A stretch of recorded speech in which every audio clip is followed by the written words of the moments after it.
Hi everyone, Antonio at Barfield Financial Advisors. So a question I've been receiving a lot lately. Antonio, I've got some money I'd like to invest. Shall I pop it in my pension or shall I stick it in an ISA? Now the main thing to remember is that they are essentially both different types of tax wrappers, as it means to save your money in a tax efficient way. Okay, whatever.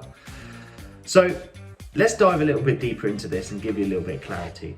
So one of the best things about pensions is the tax break or the tax back that you get when you pay money in.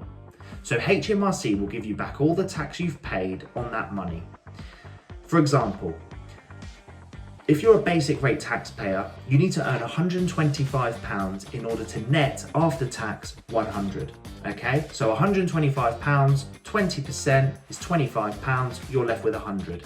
If you put that £100 into a pension, that £25 that you've paid to HMRC, they give it back to you as a contribution into your pension. So for every £100 that you pay in, £125 goes in.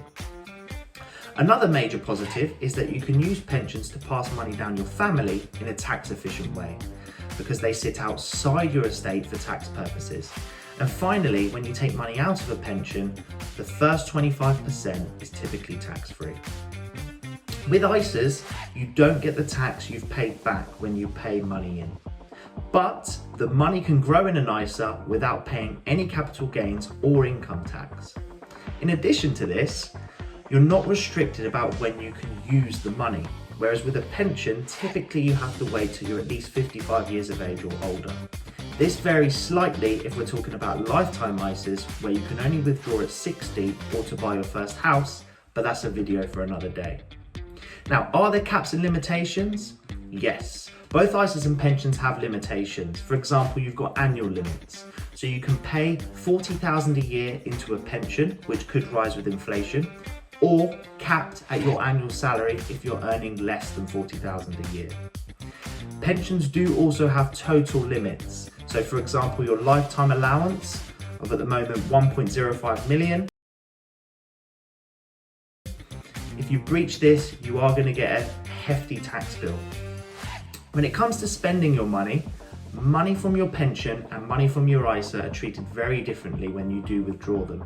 So with a pension, after the tax-free 25%, essentially as a taxpayer, you'll pay income tax on what you withdraw. ISA money is not taxed because you've already paid tax on it. What's the right investment for you? Well, it depends when you need the money, as well as how you're planning to spend it. Now, if you're saving for retirement, you want to make sure that as much of the money as possible goes into your pot rather than to HMRC.